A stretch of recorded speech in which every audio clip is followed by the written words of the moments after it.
पहाड़ों पर बादलों की चादर और चाय बागानों के पत्तियों की हल्की सी खुशबू हवा में घुल के एक अलग सा एहसास देती है।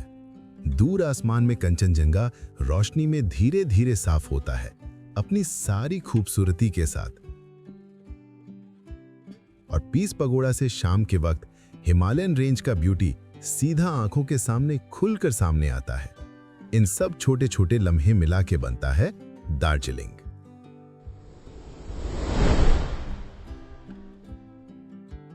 अब मेरी यात्रा शुरू होती है गैंगटॉक से दार्जिलिंग की ओर, और यहीं से शुरू होती है इस जर्नी की नई कहानी।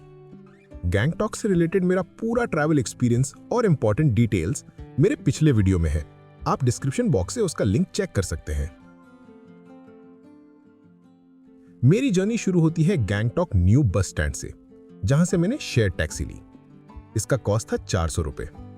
इस रास्ते पर मुझे अनएक्सपेक्टेडली लंबा ट्रैफिक मिला। लगभग 1 घंटा बस ट्रैफिक में ही निकल गया। पहाड़ों को ट्रैफिक कभी कभी मूड भी खराब कर देता है, लेकिन रास्ते में तीस्ता रिवर का नजारा भी खूबसूरत था। बस मॉनसून की वजह से पानी साफ नहीं था।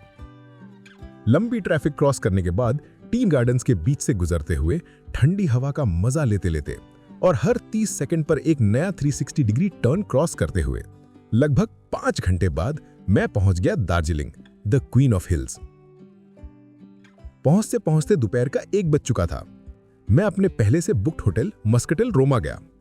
होटल को लेकर थोड़ा कंफ्यूजन था कि कैसा होगा। रूम देखते ही लगा 1 रात के लिए ठीक है। फ्रेश होकर मैं निकल पड़ा दार्जिलिंग एक्सप्लोर करने और साथ ही नेक्स्ट स्टे सर्च करने। यह है दार्जिलिंग का फेमस क्लॉक टावर, जहां बर्फी और आशिकी 3 जैसे मूवीज की शूटिंग हुई थी। जब मैं गया था तब इसके सामने एक छोटा सा एक्सपो चल रहा था। थोड़ा एक्सपो घूमकर मैं मॉल रोड की तरफ निकल पड़ा।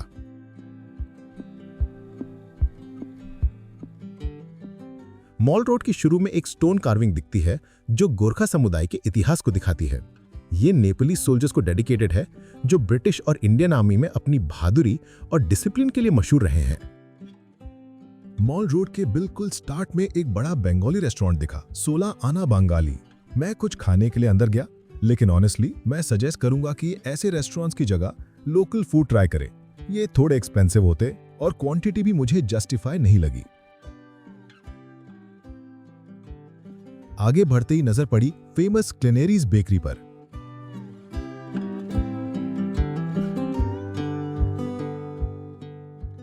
मैं सीधा अंदर चला गया एनर्जी बढ़ाने के लिए। उनका फूड पिकअप सिस्टम काफी इंटरेस्टिंग लगा। एक बास्केट लो, पसंद के आइटम्स डालते जाओ और बाद में काउंटर पर बिलिंग करा लो।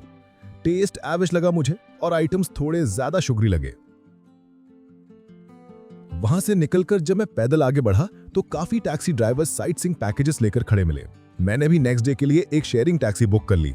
कॉस्ट था 625 रुपीज पर पर्सन और टोटल 4 लोग शेयर कर रहे थे।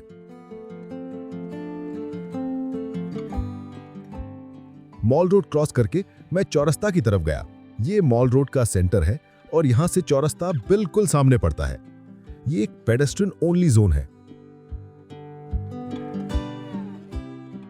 उस वक्त पूरा एरिया मिस्ट से ढका हुआ था, जो इस जगह की खूबसूरती को और बढ़ा रहा था। मैं यहीं थोड़ी देर बैठा और आराम किया।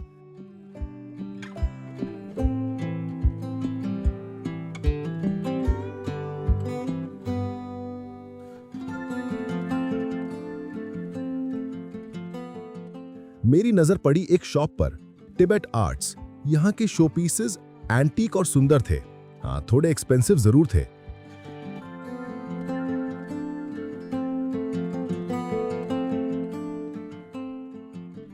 फिर एक बार मॉल रोड पकड़कर मैं आगे चला और सामने था रात का दार्जिलिंग। यहां का मॉल रोड मुझे विंटर क्लोथ्स के लिए काफी अच्छा लगा। अच्छा कलेक्शन और रीजनेबल प्राइसेस। इसी तरह पूरा दिन घूमते फिरते शाम हो गई।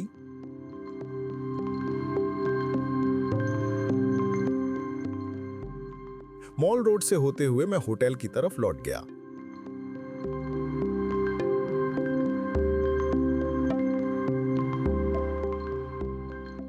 अगले दिन सुबह 8 बजे पिछले दिन जो टैक्सी बुक की थी वो मुझे पिकअप करने होटल के सामने आ गई। मैं उस दिन होटल चेंज करने वाला था, इसलिए सुबह सुबह ही चेकआउट करके निकल पड़ा।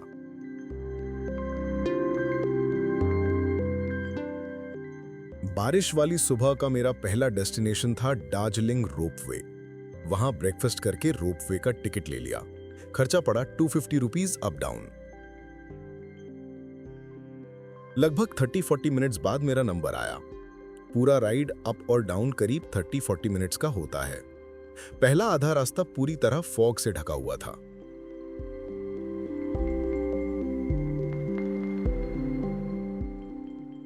लेकिन जैसे जैसे फॉग हटने लगी, नीचे टी गार्डन्स नजर आने लगे। सुबह का वो व्यू सच में बहुत खूबसूरत था।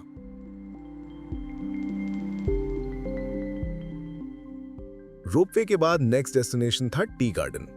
मॉनसून की वजह से पूरा एरिया बादल से ढका हुआ था।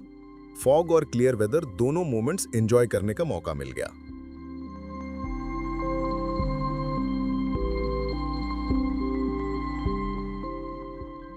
थोड़ी देर घूमने के बाद मैंने सोचा, जब टी गार्डन आया हूं तो थोड़ा चा पत्ता भी खरीद लेता हूं। यहां लोकल लोग चा पत्ता लेकर खड़े मिल जाते हैं। वहां से मैं गया तेंजिंग रॉक। देखने में कुछ खास नहीं, एक ऊंचा सा रॉक जहां लोग टिकट लेकर छोटा ट्रैकिंग करते हैं। मेरा मन नहीं था, इसलिए आसपास थोड़ा देखकर मैं सीधा निकल पड़ा दार्जिलिंग जू की तरफ। यहां एंट्री टिकट था 110 रुपीज पर पर्सन। यही है दार्जिलिंग जू का एंट्रेंस। टिकट लेके मैं अंदर चला गया। अंदर जाते ही मुझे ब्लैक बियर दिखे। ये मेरा पहला ओपन जू एक्सपीरियंस था। पूरा जू घूमने में लगभग 1 घंटा लग गया। करीब 67-68 एकर्स में बना ये जू सी लेवल से 7000 फीट की हाइट पर स्थित है। ये इंडिया का सबसे बड़ा हाई ऑल्टीट्यूड जू है। यहां अलग अलग एनिमल्स, बेयर्स, बर्ड्स, टाइगर्स, चीता सब दिख जाते हैं। लेकिन सच कहूं तो कुछ एनिमल्स काफी अकेला लग रहे थे। उन्हें देखकर थोड़ा दुख भी हुआ।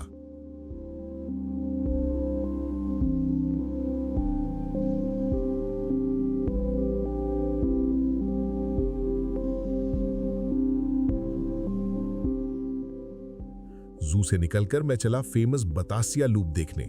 दार्जिलिंग टॉय ट्रेन के लिए काफी फेमस है, लेकिन मुझे काफी एक्सपेंसिव लगा, इसलिए मैंने टॉय ट्रेन नहीं ली।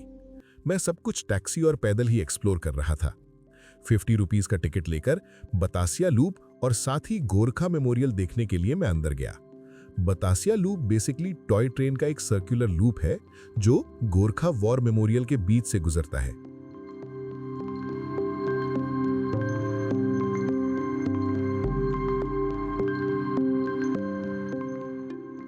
वहां से मैं चला टाइगर हिल। यहां से एकदम ब्यूटीफुल सनराइज और सनसेट देखने को मिलता है। ये सी लेवल से 8500 फीट की हाइट पर है। दार्जिलिंग से यहां पहुंचने में 30-40 मिनट्स लग जाते हैं। ग्रीनरी से घिरी हुई राहों के बीच मैं वहां तक पहुंच तो गया, लेकिन जैसे कि आप देख सकते हैं, मैं सनसेट का एक ग्लिम्स भी नहीं देख पाया। काफी फॉग थी।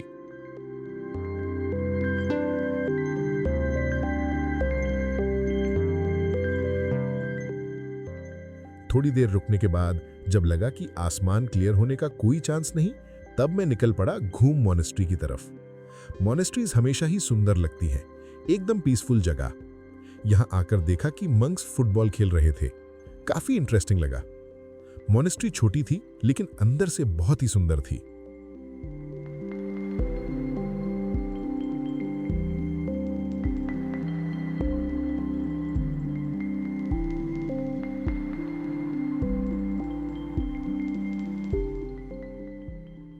वहां से मैं चला जापानीज टेंपल और पीस पगोड़ा की तरफ।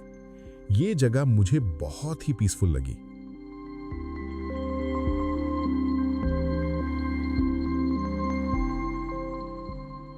जापानीज टेंपल में उस वक्त प्रेयर चल रही थी, इसलिए मोबाइल यूज करना अलाउड नहीं था।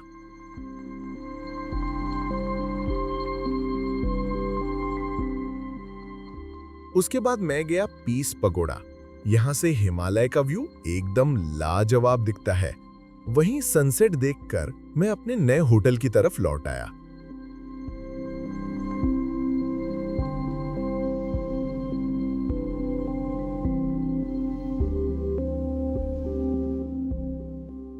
तीसरे दिन शुरू हुआ बारिश के साथ, तो लगभग दोपहर को निकल गया खाने के लिए, और रास्ते पे ही एक छोटा सा होटल मिल गया था जहां खाने का प्राइस और क्वालिटी दोनों ही सही था। बारिश बहुत हो रही थी, इसीलिए वापस होटल चला गया और उस टाइम होटल से व्यू कुछ ऐसा था। सेम जगह से लगभग 4 बजे वेदर क्लियर हो गया, जैसे कि दार्जिलिंग को अपने रंग वापस मिल गया।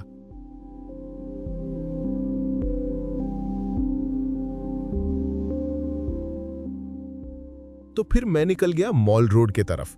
वहां शॉप्स बंद थे, लेकिन फिर भी काफी भीड़ थी।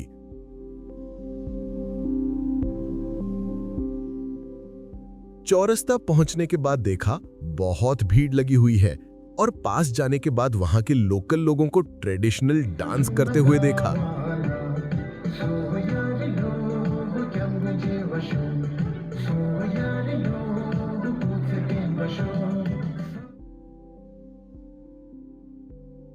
मेरे लिए ये सरप्राइजिंग भी था और बहुत खुशी भी हुई कि कुछ बढ़िया देखने को मिल गया। हर उम्र के लोग बिना झिझक डांस में शामिल हो रहे थे। ये देखना बहुत खूबसूरत एक्सपीरियंस था। चौरस्ता क्रॉस करके एक रास्ता सीधा आगे जाता है और मैं उसी रास्ते पर चल पड़ा। रास्ते में गोरखा रंगमंचा भवन देखने को मिला। वहां पे माता सरस्वती की एक खूबसूरत स्कल्पचर देखा। इसके ठीक सामने एक चर्च था जो बंद मिला।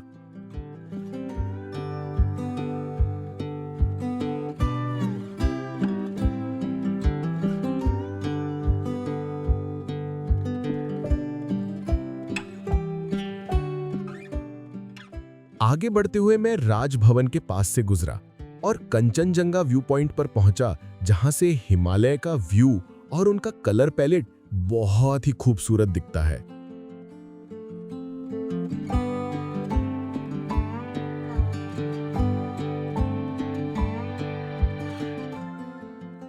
वहां चाय पी के थोड़ी देर बैठा और फिर सीधा रास्ता पकड़ के चल पड़ा, देखने के लिए सामने क्या है। और सरप्राइजिंगली थोड़ी देर बाद मैं वापस चौरस्ता पहुंच गए। बेसिकली ये रास्ता एक लूप जैसा है। शाम को फिर चौरास्ता में टाइम स्पेंड किया और डिनर के लिए लोकल फूड ढूंढते ढूंढते एक छोटी सी दुकान मिल गई। वहां का मोमो बहुत अच्छा था। डिनर के बाद मैं मॉल रोड से होता हुआ होटल की तरफ लौट आया।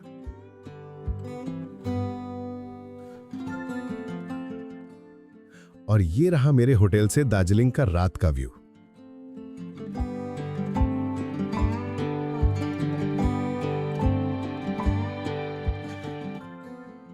अगली सुबह उठते ही अनएक्सपेक्टेडली मेरी नजर पड़ती है कंचनजंगा पर, जिसके साथ मेरा दार्जिलिंग टूर फुल्ली कंप्लीट हुई। मैंने सोचा भी नहीं था कि इतनी कोहरा भरी सुबह में कंचनजंगा दिखेगा। शायद ट्रिप के लास्ट दिन थोड़ा लक साथ दे गया। सुबह 8 बजे चेकआउट करके मैं शेयर टैक्सी से बगडोरा एयरपोर्ट की तरफ निकल गया।